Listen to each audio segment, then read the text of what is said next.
Assalamualaikum warahmatullahi wabarakatuh. Alhamdulillah, salatu wassalamu ala rasulillah wa ala alihi wa sahbihi wa man wala wa ba'du. Qala al-musannifu rahimahullah ta'ala wa nafa'ana Allahu bihi wa bi'ulumihi fid daraini amin. Telah berkata Imam Mu'allamah Syekh Abdul Qadir Al-Jilani, semoga Allah Ta'ala merahmatinya dan kita mendapat manfaat serta barakah ilmunya, di mana kepetahan bicaramu dan kefasihannya. Engkau telah menghancurkan rumahmu, engkau berputar-putar di situ juga, seperti unta gilingan yang berputar di tempat yang sama. Barangkali engkau telah ditimpa doa, sungutan, setengah-setengah para wali, sehingga buta mata hatimu. Barangkali engkau telah menyia-nyiakan Allah, maka Allah pun menyia-nyiakanmu dalam perjalananmu, terpancar pada mata tujuanmu berbagai-bagai jalan.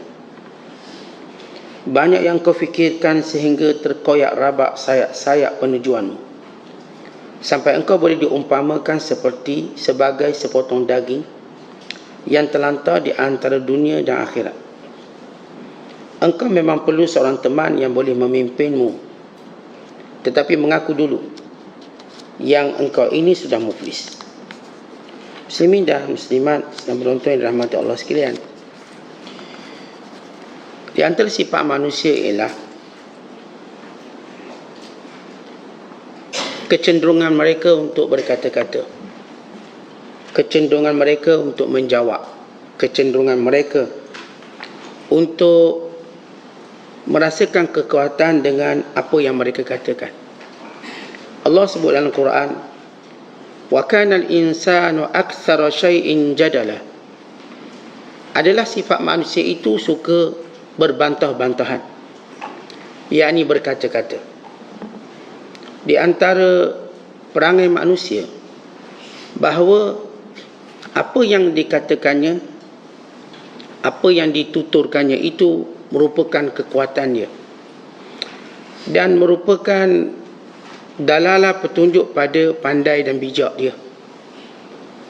Sebab itu kalau kita lihat makhluk-makhluk lain, mereka tidak cenderung berkata-kata, mereka cuma berbunyi, mereka tak cakap. Kehidupan mereka mengikut sunnatullah, tanpa mereka keluar daripada sunnatullah. Lembu, kambing, ayam, itik dan sebagainya, kalau kita perhatikan binatang-binatang ini, kebanyakan mereka ialah diam. Mereka tak akan berbunyi melainkan pada waktunya. Ayam berkokok pada waktunya, dan seluruh waktu yang lain mereka diam. Singa, harimau dan seluruh binatang lain. Tetapi manusia unik. Sifat manusia suka cakap, cakap dan cakap dan cakap. Kerana itu Allah Ta'ala memberi amaran pada kita dengan firman-Nya, ma yalfidhu min qawlin illa ladaihi raqibun atid. Apa yang kita katakan itu ditulis oleh malaikat raqib dan atid. Kullu saghirin wa kabirin mustatar. Yang kecil, yang besar yang kita kata akan dicatat. Dan Nabi SAW menyatakan ada orang, dia bercakap satu percakapan yang menjadikan dia terjatuh ke dalam neraka Jahannam.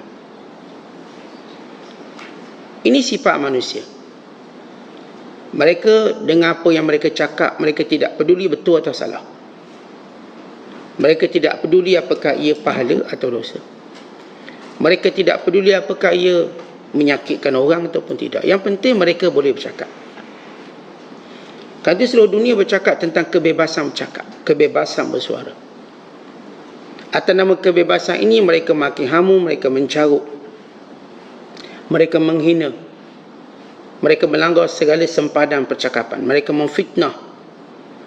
Dan ini kecenderungan manusia. Oleh sebab itu kita perlu mengetahui, yang kita cakapkan itu sama ada dia akan menjadi wabalan alaina, kecelakaan atas kita, ataupun manfa'an lana, atau manfaat bagi kita.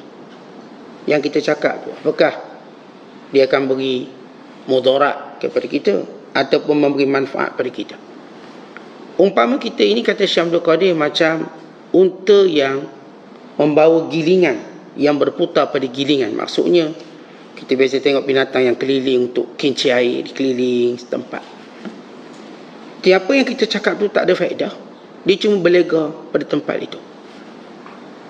Berlega pada apa yang kita dakwa itu kebijaksanaan kita, kebaikan kita.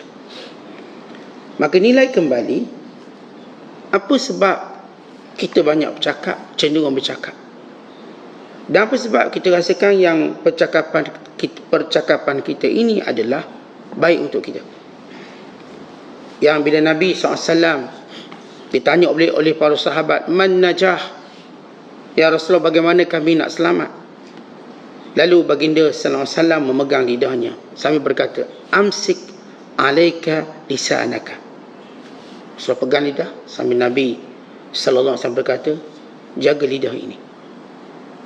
Lalu kata salah seorang sahabat, ya Rasulullah, apakah seorang kita ni masuk neraka kerana lidahnya? Apakah kerana sahabat ni menyangka masuk neraka ini kerana perbuatan-perbuatan? Kata Nabi SAW, yang paling banyak masuk neraka kerana lidahnya. Bila Rasulullah SAW mengingatkan kepada para isteri, bahawakan para wanita, bahawa kamu antara penghuni neraka teramai. Wanita ialah penghuni neraka teramai. Lalu bila Rasulullah SAW ditanya, kenapa mereka paling ramai menghuni neraka? Maka jawab baginda SAW, yakfurna bil ashir, kerana mereka ini suka mengkufuri nikmat yang suami berikan kepada mereka. Yakfurna bil ashir. Dengan bahasa lain, mereka suka menggunakan perkataannya untuk menyakitkan suami mereka. Penyebab mereka masuk neraka. Kalau suami mereka buat baik sekian-sekian, mereka tetap mencari kekurangannya. Mereka tetap mencari kelemahannya. Dan dengan kelemahan itu mereka meminta cerai. Dengan kelemahan tadi mereka menghina suami mereka dan menolak kebaikan. Suami ni bagi semua kebaikan. Ada sesuatu yang kurang yang dia dapat, maka di situ dia memberontak. Dia tidak bersyukur. Ini disebut yakfurna bil ashir, kufur kepada suaminya. Maka bila baginda sama-sama menyebut perempuan, dia bukanlah orang yang banyak bertindak, tapi banyak bercakap. Maka dengan percakapan itu Rasulullah menyebut penghuni neraka paling ramai. Bila Rasulullah menyatakan ittala'tu finnar fara'aitu kathiran min ahliha nisa, aku menjenguk melihat neraka, aku dapati kebanyakan penghuninya wanita. Rasulullah SAW bukan menghina wanita, tapi bercakap tentang realiti. Kalau kita sebut realiti, kita lihat orang ni yang ramai, kelompok ini yang ramai, supaya mereka mengambil langkah yang tertentu. Maka bila Rasulullah mengatakan demikian, ia bukan satu diskriminasi. Nabi tengok. Nabi bukan sangka atau Nabi teka. Nabi tengok. Walaupun neraka dan syurga belum ada penghuni, tetapi Rasulullah SAW telah ditunjukkan gambaran siapa penghuninya. Siapa penghuni syurga, Rasulullah tengok. Dan Rasulullah melihat kebanyakan penghuni syurga ini siapa. Dan Rasulullah SAW melihat kebanyakan penghuni neraka itu siapa. Maka supaya orang beriman melihat kenyataan baginda SAW untuk mereka jadikan sebagai suatu ingatan berpanjangan. Maka kalau kita kaji kenapa wanita ni, kerana mulut dia. Dia tak akan menyakitkan suaminya dengan tangan dia, tidak dengan kaki dia, tetapi dengan mulutnya. Cukup dia menolak kebaikan suami yang banyak dan melupakan kebaikan yang banyak. Maka atas kekurangan itu, maka dia akan menyebut perkataan yang tidak sepatutnya. Kemudian kita lihat manusia, bagaimana dengan, saya katakan, dengan perkataan dia meyakini apa yang didakwanya. Sehingga setengah mereka mendakwa tak ada dosa, setengah mereka mendakwa bahawa mereka lah orang yang dekat dengan Allah. Ini dakwaan-dakwaan. Yang paling ditakuti oleh para ulama ialah dakwaan. Kerana kita tidak mengetahui kedudukan kita di sisi Allah SWT. Kata Syekh Abdul Qadir, barangkali kamu ni kena bala bercakap macam ni. Sebab kalau kita suka cakap banyak, ikut dang, ikut suka, ikut nafsu, ini bala. Musibah. Dengan bahasa mudah, kita ni tak normal dari sudut keimanan kita. Orang yang beriman, dia akan jaga setiap perkataan tutur kata dia. Dia tahu ini pahala, ini dosa. Dia memendamkan apa yang tidak ada manfaat. Dia tidak bertutur apa yang mendatangkan mudarat. Dia cuma bercakap apa yang baik. Sebagaimana kata Nabi sallallahu alaihi wasallam, "Man kana yu'minu billah wal yawmil akhir falyakul khairan aw liyasmut." Siapa yang benar-benar beriman kepada Allah dan hari akhirat, maka hendaklah dia berkata yang baik atau dia diam. Kita tidak ada pilihan ketiga. Di hadapan kita dalam bab bertutur ada dua. Bercakap baik atau diam. Kita tak boleh tahu saya nak cakap buruk juga. Jangan, kan ia memudaratkan kedua belah pihak. Kepada kita yang bercakap, kepada yang mendengar. Sehingga kata Rasulullah, "Wahai yakubun nasu ala wujuhim illa hasaidu alsinatihim." Tidakkah kamu melihat yang ramai tersembang dalam neraka itu semua sebab bercakap? Semua sebab cakap. Kata Imam Asy-Syafi'i dan syairnya, "Ihfaz lisanaka innahu thu'ban." Ihfaz lisanaka ayyuhal insan innahu thu'ban. Jaga lidah kamu wahai manusia kerana ia adalah ular. Kata bila kita sebut ular, apa yang dibuat? Patuk. Setiap perkataan kita itu bagaikan patukan ular.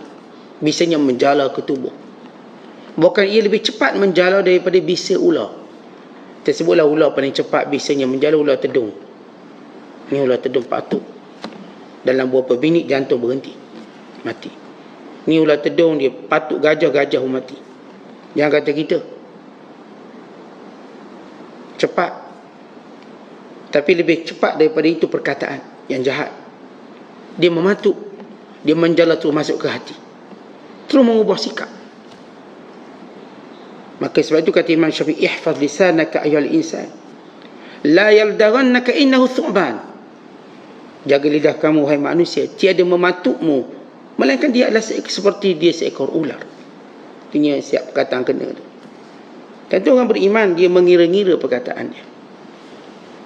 Para sahabat, para salafus salih menyatakan, kami mengira-ngira perkataan kami. Banyak mana kami kira supaya tidak melampau, supaya tidak mendatangkan mudarat. Kita pada zaman yang kita takkan kira banyak mana kita cakap.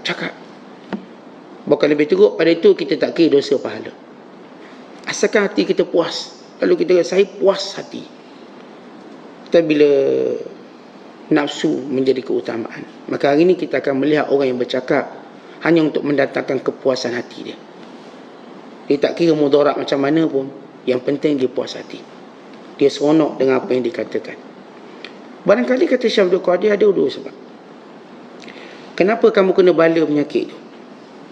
Yang pertama, kamu terkena doa para wali. Bila kita memusuhi para wali, memusuhi orang, para alim ulama, kesan dosanya ialah, kesan daripada doanya ialah kita mula bercakap tanpa kira dosa dan pahala.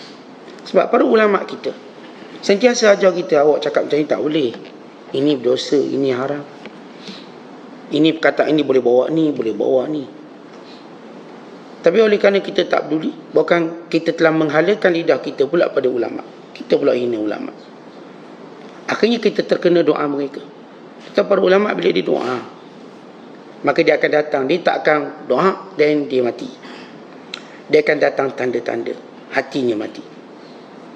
Sebagaimana kata Imam Nawawi rahimahullah, siapa yang menyebut keburukan ulama, dan siapa yang suka berkata buruk tentang ulama, maka hatinya akan mati. Hatinya akan mati. Maka bila hatinya mati, apa kesannya? Dia bercakap ikut dan dia. Tetapi bila manusia dengan ulama pun dia tak hormat, dia pun melawan, maka siapa lagi dia akan hormat? Kalau kita sebut anak ni, kalau mak ayah pun tak hormat, siapa lagi dia akan hormat? Sebab seorang anak akan tunduk pada mak ayah. Kalau dia tak hormat ayah dia, maka jangan diharap dia akan hormat orang lain. Tidak akan lagi. Sebab itu sempadan dia dan itu adalah benteng dia. Dan seorang mukmin bila tidak menghormati lagi para ulama'nya, maka siapa lagi dia akan hormat? Bukan dia mempersenda-sendakan. Dia nak hormat siapa? Tentang kita hidup ni jadi baik bila ada orang yang kita hormat. Siapa pun bila ada orang dihormati, dia akan jadi baik. Dia boleh kawal diri dia. Kalau sebagai seorang anak, saya katakan kita ada mak ayah. Walaupun kita buat keputusan macam mana pun, mak ayah kita boleh vetokan keputusan. Mak kata tak payah. Ini dah rancang dengan kawan-kawan, nak pergi lawatan, nak pergi sian. Sampai ke ayah, dia kata tak payah, duduk rumah. Kita pun okey. Atau sampai pada mak kata tak payah, tolong mak dekat dapur. Maka kita menghormat. Walau kita tak suka. Itu kebaikan kita. Tapi bila mak ayah kita tak hormat, kita kata suka saya nak pergi. Maka tidak ada orang lagi atas dunia kita akan hormat. Satu. Yang kedua, para ulama kita. Para ulama ialah sempadan agama kita. Bila ulama kata macam tu, kata macam kita lah tak perlu sukalah ni semua penunggang agama belakang ni. Saya nak buat cara saya. Silakan. Tapi kamu akan kena bala. Apa dia bala? Balanya kamu mula bercakap sampai kamu tak takut lagi dosa. Cakap dan cakap. Untuk kamu menambah koleksi-koleksi dosa kamu yang makin besar. Sebab kalau kita ada para ulama, dia ada tok guru nasihat, jangan. Awak jangan buat macam tu, tak baik. Awak jangan sekian. Maka dia dengar, maka dia akan jaga agama dia. Tapi tak ada dah ulama yang disegani, yang dihormati, maka dia akan buat ikut apa dia nak. Maka kedua-dua ini binasa. Binasa. Itu yang pertama kata Syekh Abdul Qadir. Barangkali engkau telah terkena doa para walinya. Atau yang kedua, kerana Allah SWT telah mensia-siakan kamu. Baik, bila kita sebut kenapa Allah mensia-siakan hamba-Nya, sifat Allah penyayang. Tetapi bila manusia melakukan perkara yang dilarang oleh Allah dan berterusan, maka Allah akan biarkan dia. Tetapi kita ambil contoh ginilah. Ada orang tu, kita tegur dia buat jahat. Kita tegur dia buat jahat, kita tegur. Last kali dia tak nak juga dengar kita cakap, kita kata ikut sukamu lah. Ikut suka kamu. Akhirnya kita biarkan dia. Biarlah dia. Kita pun tak peduli. Biar dia binasa. Maka Allah Ta'ala, bila seorang hamba tadi melanggar segala perintah Allah dengan tutur kata, dengan perbuatan, dengan fikiran, dengan semua perkara, maka sampai masa Allah biarkan dia. Bila Allah biarkan dia, maka apa akibatnya? Juga dia akan bercakap tanpa takut dosa. Maka mula dia menghina agama, menghina Tuhan, menghina. Itu tandakan Allah biarkan dia. Kita jumpa manusia yang suka hina agama, yang suka hina Allah SWT. Walaupun dia mengaku Islam, dia menghinanya, dia mempersendakannya, mempermainkannya. Dipermainkan neraka, dipermainkan syurga, dipermainkan azab kubur. Itu tanda Allah mengazab hatinya, sehingga dia tak lagi takut apa yang dia cakap. Para ulama ketika mana mengkaji, kenapa seorang itu disia-siakan Allah? Kata mereka kerana 10 perkara. 10 perkara yang mereka lakukan menyebabkan Allah sia-siakan mereka. Yang pertama ialah mereka ada ilmu tapi mereka tidak beramal dengannya. Itu yang pertama. Ilmu ada. Ni orang yang cakap ikut suka dia ni ada ilmu tak? Ada. Ngaji, belajar kadang-kadang, tapi dia cakap dia tak nak beramal. Dia tahu benda ni dosa, haram. Tahu. Kalau seorang isteri dia tahu angkat suara pada suami, itu dosa. Tapi dia tak beramal dengan dia, terus angkat suara dia. Dia terus mencabar suami dia. Tanpa dia melihat itu dosanya. Kenapa dia tak beramal? Kalau seorang anak terus mengangkat suara pada ibu ayahnya, durhaka, dia terus melawannya, ini yang dia tahu hukumnya. Maka kerana itu Allah Ta'ala akan hukum dia lebih cepat pada orang lain. Itu yang pertama. Ada ilmu, tak nak beramal. Yang kedua, ada amal, beramal, tapi sunyi daripada ikhlas dan mengikut sunnah Nabi SAW. Amalan dia ada, tapi amalan dia pertama tak ikut cara Rasulullah saja. Yang kedua tidak ikhlas. Maka kerana itu Allah biarkan dia. Sebab itu ada setengah orang kita tengok, dia buat ibadat tapi hati dia keras. Tak boleh nak bincang, keras hatinya, ibadat buat. Kenapa? Barangkali tiada ikhlas padanya dan barangkali tidak mengikut sunnah Nabi-Nya. Tentang ibadat menjadikan kita mudah berbicara. Nabi SAW menyebut al-mu'min ya'lafu wa yu'lafu. Orang beriman ini mudah berkira, sifatnya berdamai dan mudah didamaikan. Dia kalau berbalah cepat berbaik. Dia kalau Kita katakan dia ajak berbincang boleh, tak ada masalah. Kerana dia ada as-samhah, toleransi. Dia akan berfikir. Tapi bila kita tengok ada orang buat ibadat mengundang hati yang keras, mungkin ibadatnya tidak ikhlas, satu. Yang kedua, tidak ikut sunnah Nabi SAW. Kalau dia ikut sunnah Rasulullah, pasti dia akan menghasilkan yang baik. Yang ketiga, kata ulama, malun ma la yunfaq minhu. Dia ni ada harta, tapi dia tak infak pada jalan Allah. Dia tak infak pada jalan Allah. Bahkan dia sendiri fala yastamta'u bihi jami'uhu fid dunya. Dia sendiri tak menggunakan hartanya untuk manfaatnya di dunia, dan tidak juga dikedepankannya untuk akhiratnya. Orang ada harta banyak, tapi tak belanja dengan betul. Pertama, dia tak belanja untuk akhiratnya. Yang kedua, dia tak belanja untuk manfaat dirinya dan keluarganya. Sampai dia kedekut dengan bini dia, kedekut dengan anak-anak dia, berkira dengan adik-beradik dia. Harta banyak. Patutnya harta tadi untuk kita istimta', kita berseronok dengan harta tadi, dengan orang yang kita sayang. Rasulullah SAW menyuruh kita supaya melapangkan rezeki anak isteri kita. Lapangkan rezeki mereka. Ini kalau kita ada harta. Supaya bila kita susah, mereka boleh terima susah. Sebab Siti akan berkata, bapak kamu ni bukan orang kedekut. Dia kalau ada harta tak sayang, belanja kita makan. Tu tak ada duit lah tu. Sebab tu dia tak belanja kita makan. Mereka boleh menerima. Ayah ni kalau ada duit, beli belaka barang kita nak. Mungkin ayah tak ada duit. Kalau tidak, kita dah cakap, ayah tu beli. Baru cakap rasa nak benda tu, benda ni, ayah dah beli dah. Ayah orang pemurah. Tapi dia tak beli, dia tak ada duit lah tu. Jadi keluarga kita sedar kita tak ada duit. Ni tak, kita tak ada duit pun dia tak tahu. Sebab apa? Kita kedekut masa waktu kita ada. Maka apa beza ada duit tak ada duit? Sama, kedekut. Kata isterinya, kata anak-anaknya, kata abangnya, kata adik-beradiknya. Contoh bila kita ada harta, yang pertama kita fikirkan ialah untuk akhirat kita.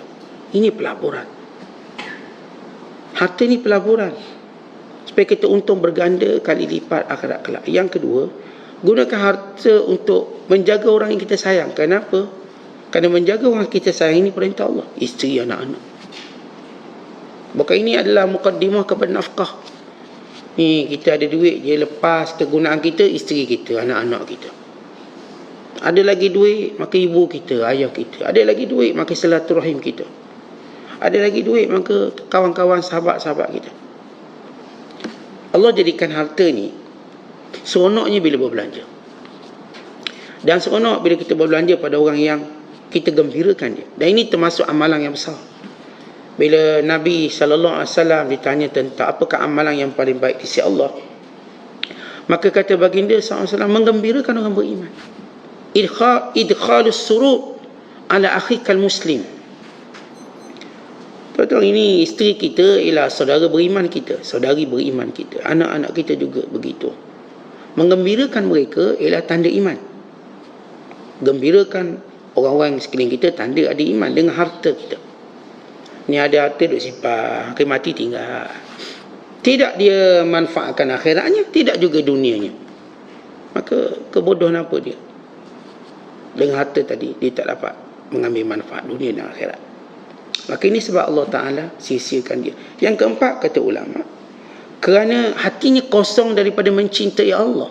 Qalbun faghirun min mahabbatillah wa syauqi ilaihi wal unsi bihi. Hati kosong daripada sayang pada Allah, cinta pada Allah, rindu bertemu dengan Allah. Tak ada. Dalam hatinya cuma rindu pada dunia. Tak ada rindu pada Allah. Tuan-tuan, Allah cipta kita, Allah beri rezeki pada kita. Tiba dalam hati kita tak ada Allah.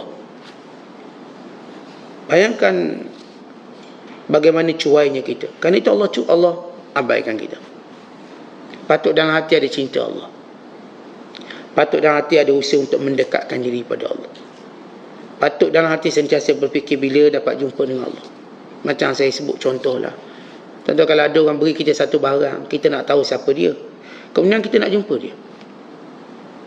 Ni ada hamba Allah, dia bagi hadiah ke haji ni. Berapa ni? Dia bagi kita seguni musangking. Sukanya kita. Kita hantu durian. Siapa bagi ni? Adalah yang tu. Allah, tengah harga mahal dia boleh bagi seguni pula tu. Bukan guni biasa ni, guni 100 kilo. No. Besar-besar grade A pula. Ni bukan calon-calon orang ni. Kita kalau nak jumpa dia, bila kita boleh jumpa dia? Paling kurang kita nak ucap terima kasihlah bagi. Nak jumpa. Tuan-tuan, Allah bagi nikmat kita setiap hari. Setiap detik, setiap nafas, nikmat. Takkanlah kita tak rindu untuk bertemu dengan Allah pemberi nikmat ini? Tidakkah kita terasa nak berterima kasih pada Allah Ta'ala atas apa yang Allah beri pada kita?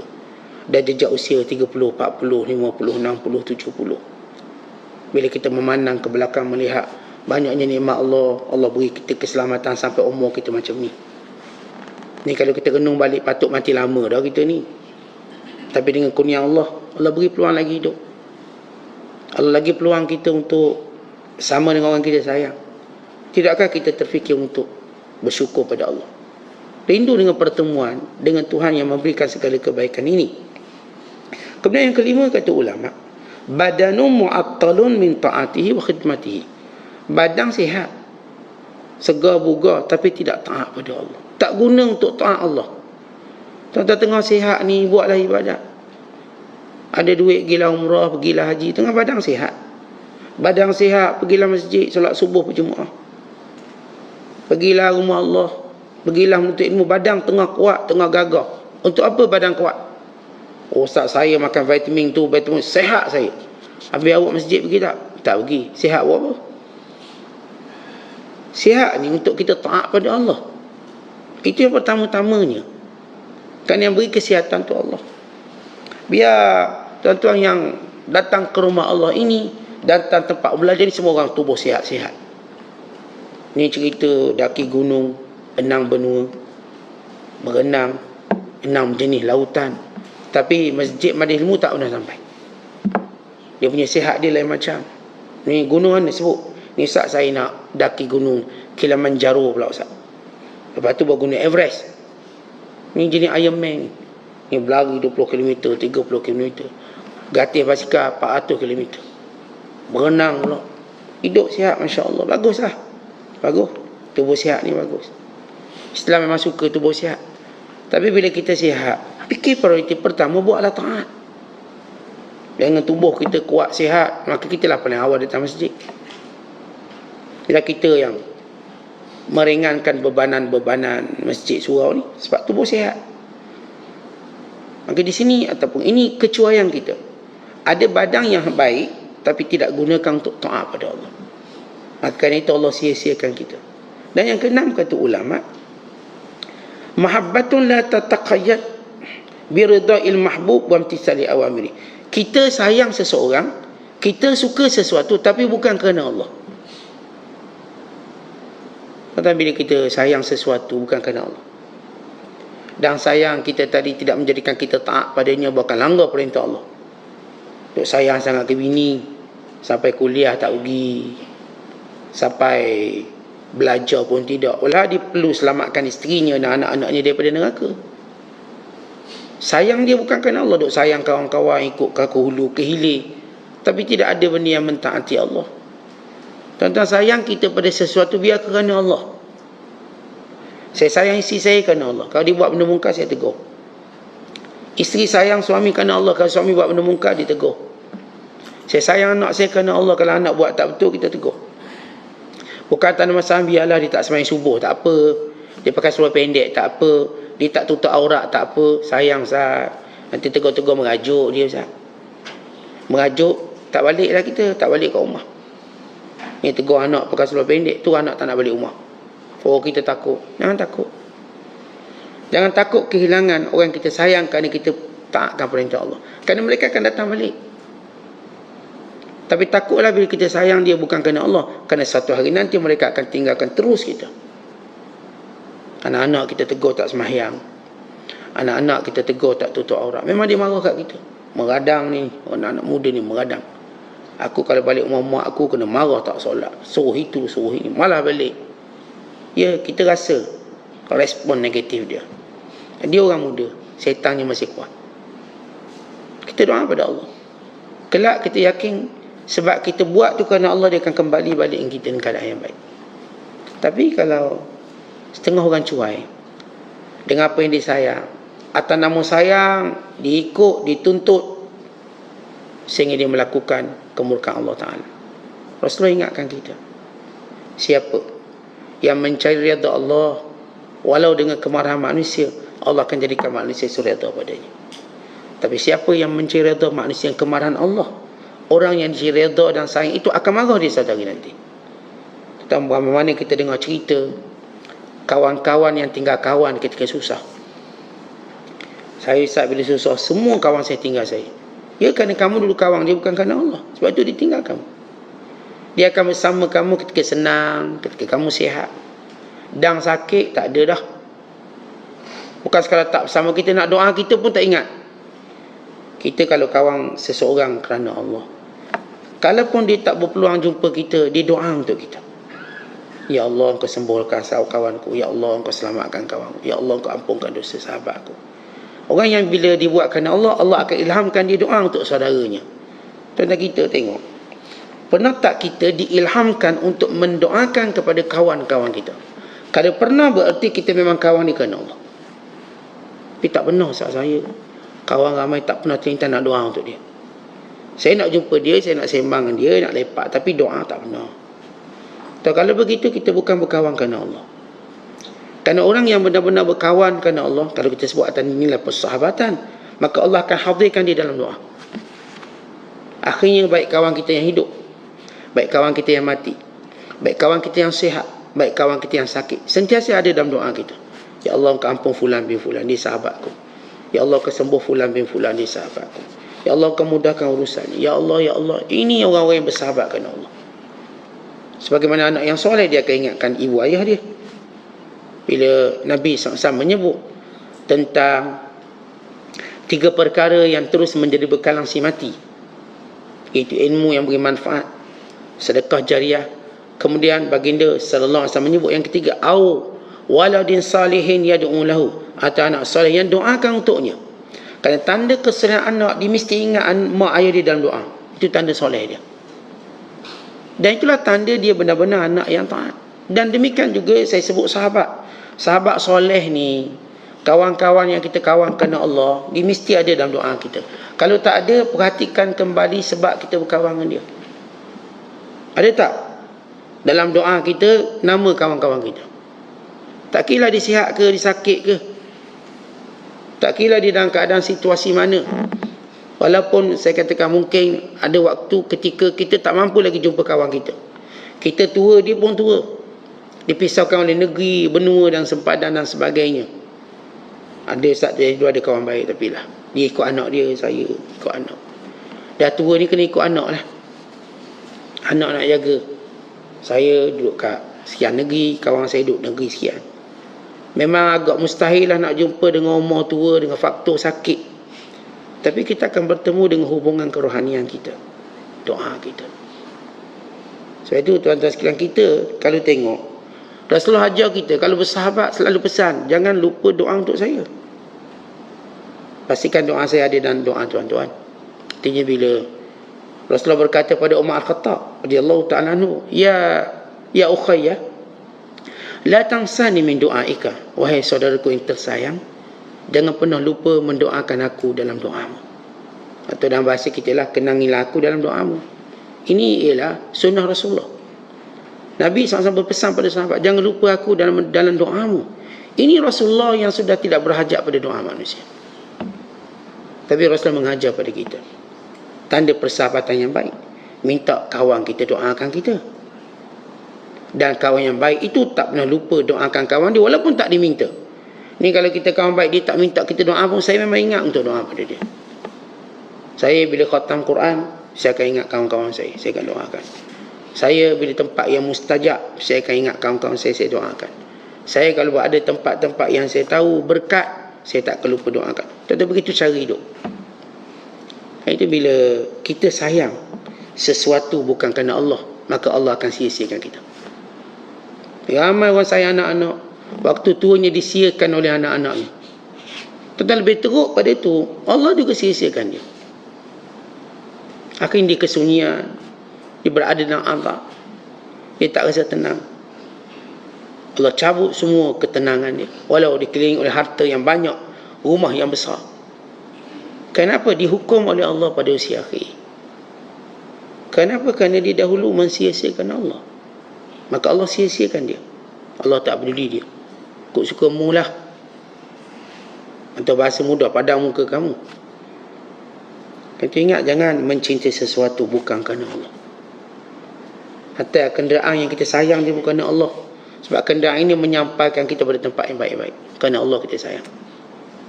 Hatta rumah ni pun kita sayang kerana Allah. Sebab rumah ni menghadirkan kedamaian untuk kita khusyuk dalam ibadat. Semua benda yang ada sekeliling kita, baik nama sahabat, baik nama isteri, baik nama anak-anak, biar sayang kerana Allah.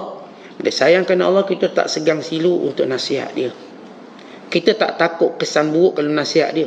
Saat ni kalau nasihat Ustaz pasti jadi begitu. Tak, nasihat dia kerana Allah. Mungkin kita perlu jaga tutur bicara. Mungkin kita perlu susun ayat yang baik-baik. Tapi tak akan berhenti nasihat. Cuma cara kita akan pelbagai. Barangkali kita ni, tuan-tuan, nasihat ni tegak sangat. Maksudnya bahasa tu kasar. Cuba cari bahasa-bahasa baik sikit. Barangkali kita ni tak ada strategi. Tuan-tuan, nasihat orang ni macam perang. Dia ada strategi. Dia tak nasihat tegak-tegak macam tu je. Dia mesti ada strategi. Untuk kita memenangkan hati. Tuan-tuan, kalau menang dalam medan perang, jadi keutamaan setiap jeneral dan setiap tentera. Tapi kalau kita dapat menang dalam mengatasi hati manusia, itu lebih hebat. Menang dalam perang tadi tidak sesuka untuk menang untuk menawang hati manusia. Sebab itu para nabi dan para rasul, mereka ini menawan hati manusia. Dan pada pendakwah yang baik, mereka berjaya menawan hati manusia. Menawan hati dengan kebaikan, nasihat yang baik. Kita pun sama. Bila kita gunakan perkataan yang baik pada isteri kita, pada suami kita, pada anak-anak kita, insya-Allah kita dapat tawan hati dia. Gunalah kaedah baik, bacalah buku-buku kisah macam mana seorang menasihati seseorang. Bagaimana seorang mengungkapkan bicara yang baik pada seseorang. Perkataan itu perkataan yang baik. Ni bila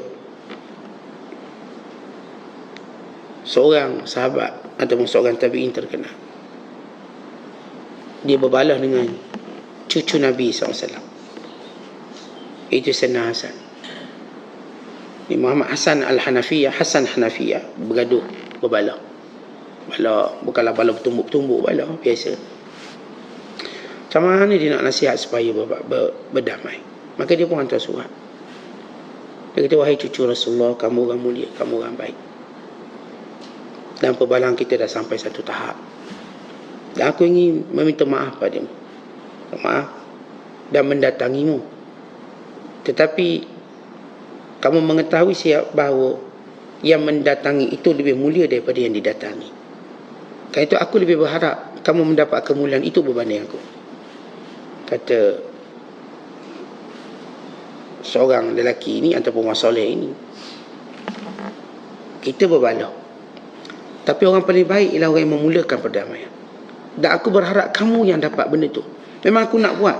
Tapi memandangkan kamu cucu Nabi SAW, aku nak biar kamu dapat kebaikan ini. Bila Rasulullah SAW menyebut, kita ni kalau berbalah, siapa paling baik? Yang mula untuk berdamai. Walau dia salah, tapi dia mula yang berdamai. Dia paling baik. Khairukum man bada'a bis salam. Sebaik-baik kamu yang memulakan beri salam. Yakni yang mengungkapkan perdamaian. Jadi, kalau kita berbalah, bagi kita orang yang datang tu kalah. Dalam Islam tak. Yang datang tu menang. Yang datang tu menang. Apatah lagi kalau yang datang itu dia tak salah, itu lagi menang dia. Artinya kan kita gaduh, kita berbalah mulut. Persoalan yang timbul ialah siapa nak minta maaf dulu. Seringkali orang kata awak kena minta maaf dulu. Tidak, saya tak akan maafkan. Baik, secara kita ikut secara umum, kalau orang tu dia salah, betul dia kena minta maaf dulu. Sebab kesalahannya dia mengakuinya. Tapi di sisi Islam, di sisi Allah Ta'ala, yang mendatangkan itu yang mendapat kemuliaan. Tak kira dia salah atau dia tak salah. Kalau dia tak salah, lagi hebat dia. Dia tak salah, dia datang. Kalau dia tak nak benda ni berlaku, tak apalah, kalau salah saya minta maaf. Dia yang datang dulu. Ini orang yang mulia. Sebab cerita surat daripada Muhammad Hasan Al-Hanafiyah kepada Hasan bin Ali radhiyallahu ta'ala anhuma. Dia kata, saya memang nak minta maaf, saya salah sekian-sekian. Tapi saya ingin awak mendapat kemuliaan meminta maaf. Kemuliaan.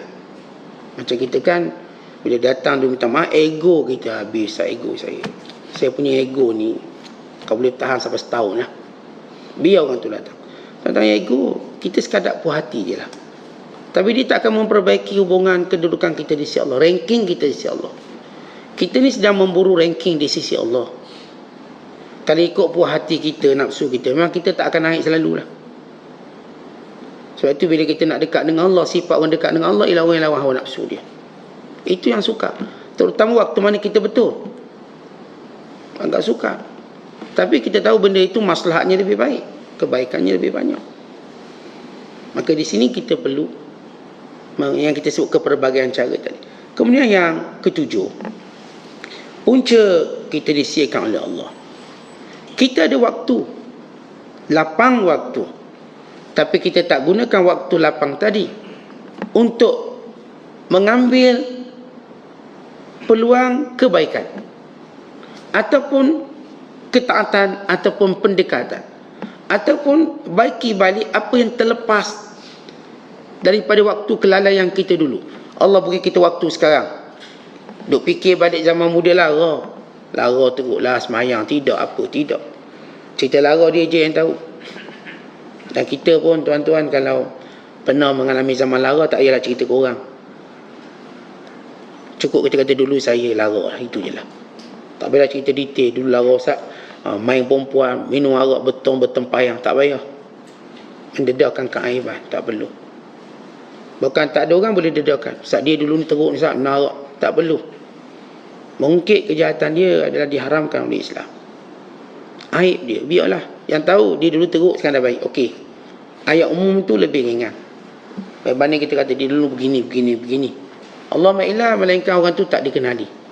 Kita ada seorang kawan saya, Ustaz dulu dia minum arak, judi, bla bla bla. Sekarang dah taubat. Tapi sebut umum. Tapi kalau kita sebut cara spesifik nama orang, maka jadi mengumpat. Jadi kita pun tak nak sebut. Dan kita sini kalau kita yang terlibat, katakan saya dulu terkejar begini, saya pun tak cerita secara detail, secara umum. Saya dulu lara, cukup. Saya dulu hidup dalam zaman jahiliah, cukup. Tak perlu cerita saya buat tu, buat ni, tak perlu. Jaga kemuliaan diri. Kerana bila Allah Ta'ala tutup, maka jangan kita buka. Allah ma'ilah, melainkan dia berkait dengan hukum akam. Saat dulu saya tak pernah keluar zakat, macam mana nak tanya hukum akam? Maka Ustaz ni buat tu, kena qada lah zakat tu. Dulu saya, Ustaz adalah makan-makan babi, macam mana kena samak mulut saya? Dah lama dah nak tahu hukum. Sebab kita keliru tu. Orang yang biasa tahu hukum dia okey. Tapi kita jumpa orang yang memang dia tak tahu langsung hukum akam. Tak tahu. Kadang-kadang bila datang jumpa kita, tanya soalan, kita kata, takkanlah sampai macam ni awak tak tahu. Ya memang dia tak tahu. Cerita orang tak pandai mandi wajib. Bagi takkanlah tak pandai Ustaz. Saya expert mandi wajib Ustaz, setiap hari. Expert. Pakar. Tetapi ada orang tak pandai mandi wajib. Dah kahwin, datang. Ustaz mandi wajib tu apa? Kalau kita tahu teruknya, tapi demikian ujian Allah pada setiap orang berbeza. Ada orang yang saya katakan kita tak jangka sejahil itu dia. Tapi demikian Allah uji supaya kita tahu penyakit ni semua ada. Penyakit. Jadi hari ni alhamdulillah Allah bagi saya masa. Lapang dah saya. Baik pandang balik ke belakang dulu yang kita buat yang lara-lara sia-sia, boleh baiki sekarang. Baiki. Yang solat perlu qada sekarang Allah bagi masa ni. Alhamdulillah lapang Ustaz, dah pencen ni masa lapang. Dah Ustaz syarikat pun dah bagi orang lain dia lapang. Okey, ada tak solat dulu tak buat qada? Ada tak dulu buat benda tu, buat sekian-sekian? Masa yang ada gunakan. Dulu Ustaz saya abai silaturahim. Sekarang saya ada masa, saya ziarah semua orang yang ada silaturahim dengan saya. Dulu kita tak ada masa. Pedulilah adik kita, pedulilah abang. Yang penting aku. Hari ni Allah bagi kita masa dan Allah bagi kita agama. Cari balik adik, cari balik abang, cari balik kakak, cari balik mak saudara, cari balik tok saudara, cari balik sepupu. Kita kejar balik. Tapi kalau Allah beri masa, kita tak ambil peluang itu, memperbaiki yang silam dan buat kebajikan sekarang, mendekatkan diri pada Allah ketika ini, maka Allah akan sia-siakan kita. Allah takkan peduli kita. Sebab aku dah bagi masa. Sebab itu disebut dalam hadis ni'matan ni, maghbunun fihi ma kathirun minan nas, as-sihhatu wal faragh. Ada dua nikmat, ramai rugi. Ramai rugi. Apa dia? Nikmat sihat, nikmat lapang waktu. Tentang manusia, ceritalah sibuk macam mana nasihat Allah beri di masa lapang. Tentang ceritalah siapa pada sibuk dalam dunia, biar saya beritahu dia bila masa lapang dia. Saat dia sibuk, saat dia Perdana Menteri, tak, saya tahu bila masa lapang dia. Kerana setiap orang, Allah tak akan jadikan dia sibuk sentiasa. Allah akan berikan dia punya masa yang panjang. Bila dia sakit, itulah masa dia. Masanya mula panjang. Bila dia kalah, maka masanya panjang. Bila mula ditinggalkan oleh orang, masanya panjang. Setiap orang dia akan mengalami, tetapi walaupun orang kata saya ni sibuk, tak sempat, dia akan ada satu hari dia akan bosan dengan harinya, sehingga dia tak tahu nak buat apa. Waktu dia tadi, maka ingat bila kita tak gunakan waktu tadi dalam memperbaiki yang silam dan melakukan kebaikan sekarang, maka Allah sia-siakan kita. Yang ke-8 kata ulama, fikrun yajulu fi ma la yanfa'. Sebab dia banyak fikir benda tak ada faedah. Duk fikir benda tak ada faedah, fikir negatif, fikir benda tak baik, fikir benda buruk. Orang macam ni Allah biarkan dia. Sebab tu orang beriman otaknya sentiasa fikir benda baik-baik. Tentu hari ni kita nak fikir apa? Ni lepas kuliah apa benda saya nak buat, fikir yang baik-baik. Fikir yang beri faedah. Dunia kita, akhirat kita. Oh, hari ni rasa nak bersih tanah sikit lah, tanah-tanah pokok sikit. Fikir yang baik. Walau tak buat. 10 tahun dah saya fikir ni. Tak apalah, paling kau fikir baik. Ni yang jadi fikir uduh ni masalah. Otaknya fikir yang buruk-buruk. Fikir nak berzina, fikir nak mencuri, fikir nak pukul orang, fikir nak tipu orang, fikir apa lagi? Fikir nak buat maksiat, fikir nak buat semua benda yang tak menguntungkan dia. Tetapi orang beriman, otak ni Allah jadikan dia boleh bekerja 24 jam. Mesti dia berfikir. Setiap kali kita berfikir yang baik, maka otak ni akan gembirakan kita. Makanya seperti ada keluar sesuatu dari otak kita yang menggembirakan kita. Hari ni saya nak masak sedap-sedap. Hari ni saya nak masak sedap, saya nak suruh bini saya cuti. Saya nak masak. Fikir bagus. Isteri pun kena fikir baik. Oh, suami saya dah rajin nak masak, biarlah. Jangan pula fikir, ni nak masak ke nak racun aku ni. Ni habislah bersepah lah rumah aku hari ni. Dia fikir buruk. Suami belum pegang pinggang lagi, dia fikir bersepah lah rumah. Kiamat lah dapur aku. Pecah lah pinggang aku. Fikirnya buruk. Tuan-tuan, kalau ada seorang berfikir baik, sambut fikir dia dengan kita support dia. Oh, abang nak masak, bagus bang. Bagus abang nak masak. Jadi abang nak suruh saya tengok ke tak nak tengok? Awak tak tengok. Kalau awak tengok, saya gabrak. Jadi awak main jauh-jauh, awak pergi cari rumput ke buang sampah ke apa, saya akan masak. Tapi kalau seorang tu support pemikiran orang ni, maka dua-dua ni baik. Anak kita fikir, ayah hari ni saya nak buat sekarang. Okey, bagus. Dia fikir itu benda baik, saya support, ayah support. Bagaimana kau fikir benda baik, kau nak buat benda baik, ayah ikut. Maka anak kita jadi lebih cepat dewasa.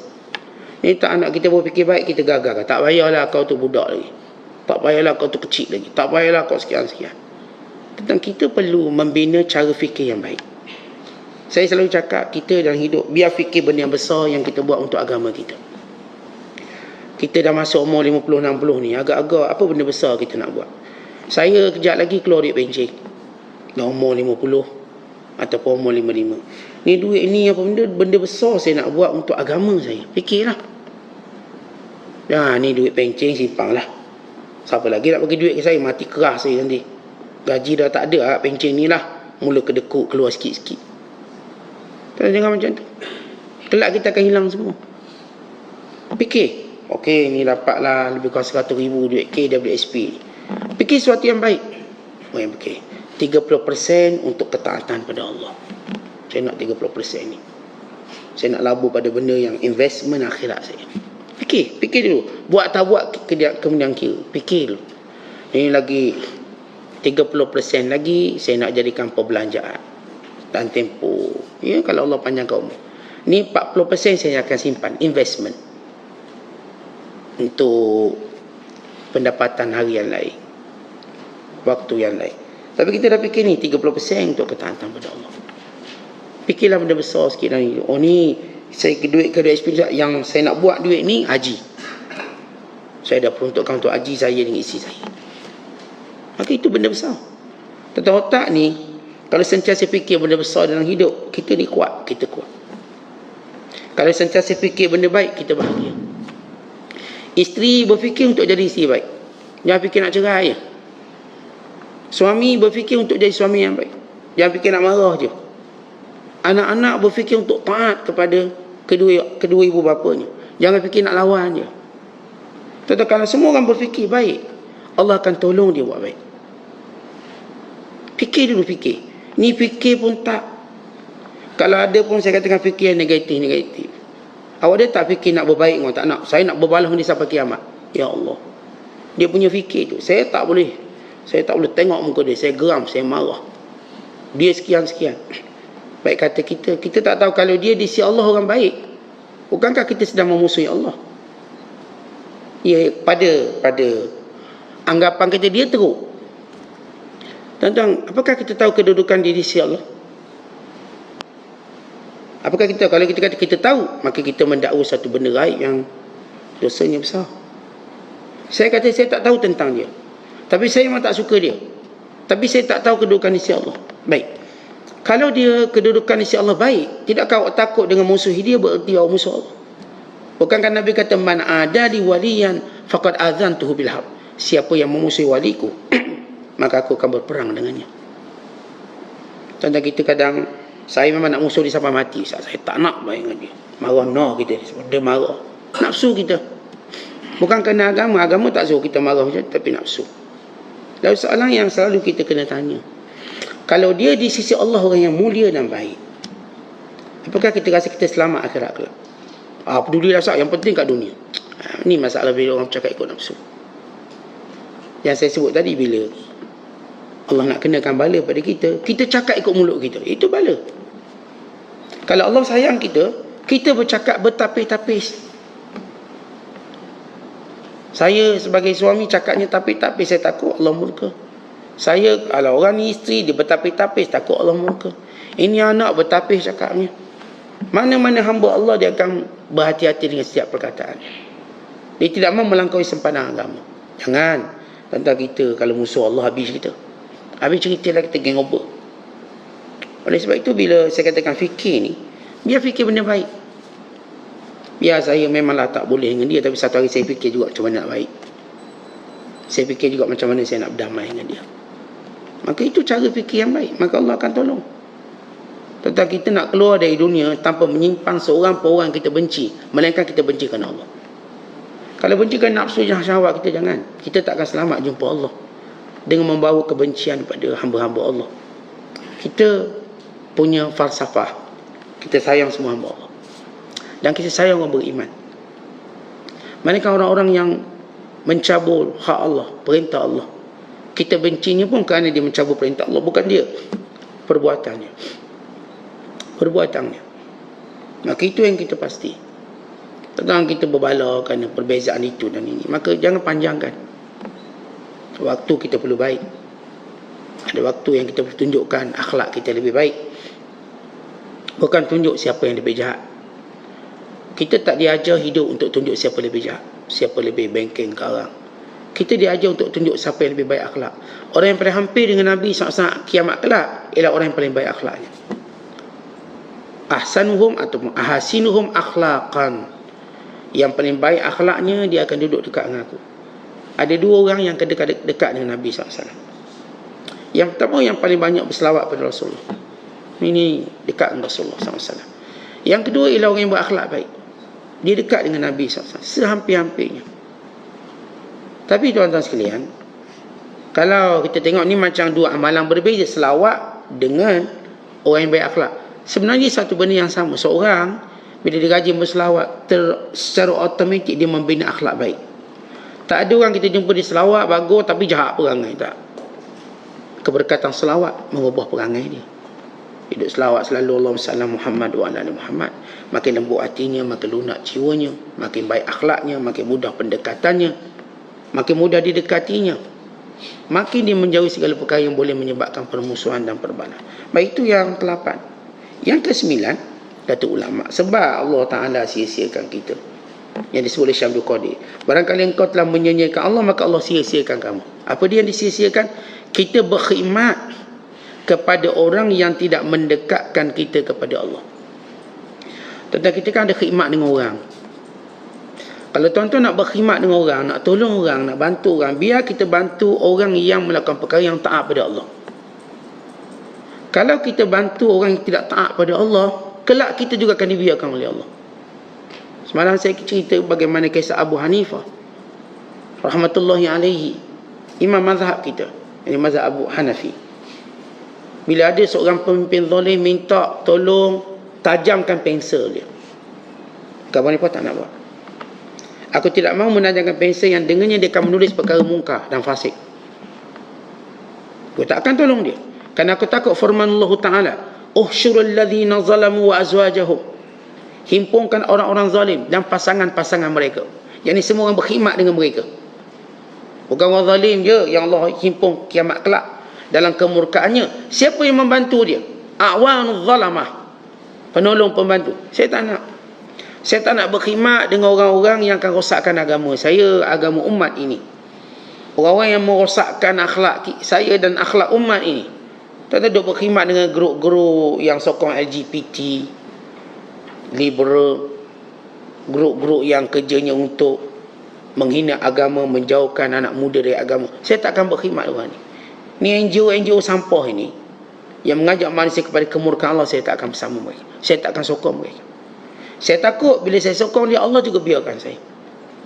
Tanya ada seorang hamba Allah, dia ni ustaz macam saya, tapi ada satu NGO bagi gaji dia besar hanya untuk mempertahankan bahawa wanita tak wajib tutup aurat. Berlega cari dalil nak pertahankan, nak jadi jurucakap pada satu NGO anti-Islam. Aneh kan dia memilih duit dan dunia untuk menyeleweng Islam dan faktanya. Orang berani, orang ni dibiarkan oleh Allah. Tentang cerita ni bukan cerita baru. Kalau saya dengar cerita ni yang berlaku pada NGO yang ada kat Malaysia, bukan sebelum ini kita pernah cerita tentang Bala'am bin Ba'urah, Barsisa. Semua cerita sama. Hanya kerana limpahan duit sanggup untuk mereka menggadaikan agama. Dalilnya jelas, ba'aurat ni jelas. Nak corner ikut mana? Bak tutup aurat nak corner ikut mana? Tak boleh corner. Sebab dalil jelas. Baik Qurannya, baik hadisnya, baik amalan orang soleh. Bahkan kita tengok orang beriman semuanya bersepakat tentang aurat. Tiba ada segelintir nak kata tak payah tutup aurat. Tentang kita tengok siapa pun, bila dia insaf, yang pertama dia akan fikir aurat dia ditutup. Ada seorang pelakon Hindustan terkenal lah, tapi saya tak kenal dia. Dia sebut terkenal. Orang yang tengok Hindustan ni kenal. Muda orangnya, akhirnya dia taubat. Sebab dia tegur oleh ulama' banyak, dia taubat. Apa dia buat? Dipadamkan IG di Instagram dia. Follower dah juta ni, padam. Semua gambar yang tak tutup aurat, dia berubah tutup aurat. Kerana kita tahu siapa pun bila benar taubat, mesti pertama dijaga aurat dia. Kalau dia perempuan, mesti. Kalau dia kata taubat, free hair tak, dia tak belum taubat. Kita pun kat Malaysia kan pun boleh sebut je artis taubat ke siapa taubat, tutup aurat. Ada satu selebriti TV3 tutup aurat. Orang tanya kenapa tutup aurat, ceritanya gini, dia kata, saya dengar ada orang kaya Malaysia yang terhempas helikopter. Saya tak nak cerita detail lah. Boom, meletup, mati orang kaya. Itu mengisahkan saya. Apa hisap? Apa dia dapat? Mati tu walau orang kaya pun tak selamat. Jangan kata orang macam saya. Bermula hari tu dia pakai tudung. Itu cerita. Siapa pun saya katakan bila benar taubat, dia akan pakai tudung. Akan mesti. Kalau saya dah taubat tapi tudung tak nak pakai, tak, dia belum taubat. Sebab orang Islam bila taubat dia akan zahirkan kelainan dia pada orang lain. Bukan kelainan dia daripada zaman jahiliah dia. Dulu bermakeup, bergincu dah tak. Kekak gincu pun dah buang. Tak apalah orang kata tak lawa. Saya di sisi Allah lawa. Alhamdulillah ada hati yang tinggal gincu, tinggal makeup, bagus. Ini cara kita katakan muslimat yang benar. Walaupun kebanyakan muslimat kita masih cenderung bergincu lagi, bermerah-merah lagi. Jadi bila kita sebut tentang khidmat kepada orang yang tak mendekatkan pada Allah, ini kesangnya bahaya pada kita. Sebab tu tuan-tuan perhatikan, kita berkhidmat dengan siapa? Perhatikan, kalau kita berkhidmat dengan orang baik-baik, orang soleh, insya-Allah Allah akan letakkan kita bersama orang baik-baik. Bukankah Nabi SAW menyatakan, anta ma'a man ahbab, kamu dengan orang yang kamu sayang. Khidmat kita tanda kita sayang. Dan yang ke-10 kata ulama, sebab takut kamu, harap kamu hanya kepada manusia, bukan pada Tuhan yang memiliki manusia, yang semua manusia ialah dalam genggaman Allah SWT. Sebab Allah biarkan kita kerana takut kita, harap kita pada manusia macam kita, yang Allah pegang dia, yang Allah matikan dia sebagaimana Allah matikan kita. Yang kenapa kita takut dengan orang macam kita dan harap dengan orang macam kita, yang kita ini sama-sama menuju ke lubang kubur. Saya akan ke lubang kubur, tuan-tuan akan ke lubang kubur. Saya akan berakhir hidup saya kat sini, cepat atau lambat. Tuan-tuan juga akan berakhir hidup.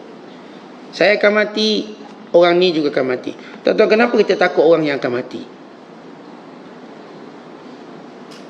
Kalaupun dia apa pun jawatan dia, nanti kalau duduk sebelah kita, dia tak akan tolong kita. Dan kita pun tak boleh tolong dia. Maka jadikan ketakutan kita, harapan kita cuma pada Allah. Walaupun kita katakan ini kabel saya Ustaz, tapi jangan bergantung pada dia. Kabel itu ikhtiar je lah. Sebab ni Ustaz dia tahu lubang-lubang bisnes je, saya baik dengan dia lah. Dia tahu nak negotiate orang tu, saya baik dengan dia. Tapi saya tak bergantung pada dia. Saya doa pada Allah. Saya sakit memanglah, saya guna kabel doktor-doktor yang baik, yang bagus. Saya tahu pakar bijak, obat-obat pun baik. Tapi saya tak akan bergantung pada Allah. Saya tahu kesembuhan saya dari Allah. Obat ini tak akan beri manfaat tanpa izin Allah. Supaya kalau benar obat tu jadi kita baik, makan terus sembuh. Tak berlaku. Kenapa kita tak makan obat terus sembuh? Kerana supaya kita tahu bahawa yang menyembuhkan kita Allah. Kalau benar obat tu dia jadi, maka Allah suruh kita muhasabah. Allah beri kita tempoh muhasabah, supaya kita tahu lemahnya kita bila datang sakit. Tapi ni duk gagah, duk dakwa gagah kuat, datang sakit lemahnya saya. Nak ikat kaki pun tak boleh, nak angkat kelopak mata pun tak boleh. Makin hari makin nampak lemah kita. Tentang kita manusia, makin hari lemah, bukan makin kuat. Dan orang yang kita bergantung harap dan kita takut, dia juga akan lemah macam kita. Yang namanya gangster, last kali dia pun kecil mani potong kaki, nak harap pun. Gangster tu dah sakit lah. Yang kita namakan orang kaya, akhirnya dia bengkak muflis macam kita. Akhirnya kita sama. Ya, saya kata tak salah kalau ia ikhtiar kita, tapi bukan pergantungan kita. Ya, takut fitrah. Yalah Ustaz, memang saya takut dia apakah syirik? Tak. Sebab kita dah tahu, kita dah sebut takut ni ada dua. Takut dan kadang kita membesarkannya, maka itulah Allah. Takut dan kadang kita benci dengan dia, itu kita takut manusia. Ya, dia jahat sangat, saya pun takut dengan dia Ustaz. Apakah syirik? Tak. Ini takut kerana kita benci pada dia. Yang kita maksudkan, jangan takut memuliakan. Tentang jangan muliakan orang jahat kerana kejahatan dia. Nanti Ustaz didatakan, saya tak. Muliakan Allah, sembah Allah, minta dengan Allah. Musa AS dia ajar jangan takut Fir'aun. Takut Allah, walaupun Fir'aun punya bala tentera yang hebat. Fir'aun perlembagaan tu di mulut dia, bukan perlembagaan atas kepala dia, mulut dia. Mulut dia akan buat perlembagaan. Tinggi ada kuasa mutlak sebagai seorang raja. Dia nak bunuh, tak ada orang persoal, tak ada orang pertikai. Bunuhlah sebanyak mana, sebab dia anggap ini semua rakyat aku. Tapi Musa dia ajar jangan takut pada Fir'aun, walaupun kejahatan dia melampau. Maka kita pun sama tuan-tuan, jangan takut melainkan Allah SWT. Maka itulah sebab kenapa kita disia-siakan. Bila Allah sia-siakan kita, apa jadi? Kata Syekh Abdul Qadir, kita nampak jalan tu bercabang-cabang, matlamat kita tak jelas. Maka kita seperti, kita katakan seorang yang kebingungan, tak tahu apa, tak tahu nak ke kanan ke kiri. Matlamat tidak jelas. Sedangkan Allah kata, wa anna hadza sirati mustaqima fattabi'u, ini jalanku yang lurus, ikut. Wa la tattabi'us subul fatafarraqu bikum an sabili, jangan ikut jalan lain, nanti kamu huru-hara. Tentang orang yang hidup tak ada matlamat, dia huara. Kita hidup biar jelas matlamat akhirat, redha Allah. Kita nak masuk syurga, kan biar jelas. Bila jelas matlamat, maka mudah amalan. Kemudian kata Syekh Abdul Qadir, kamu ni perlukan teman yang baik. Tapi seorang yang nak teman yang baik, kena mengaku dulu kamu ni sudah muflis. Tuan-tuan, bila kita sebut teman baik, maknanya kita nak buang semua perangai buruk kita. Sebab kita dah gagal dengan perangai buruk kita. Maka kita nak ikut teman baik, lalu mencontohi semua kebaikan dia. Maka ikut dia dan contohi dia. Maka teman yang baik membawa kita kembali pada jalan Allah Ta'ala. Wallahu a'lam. Assalamualaikum.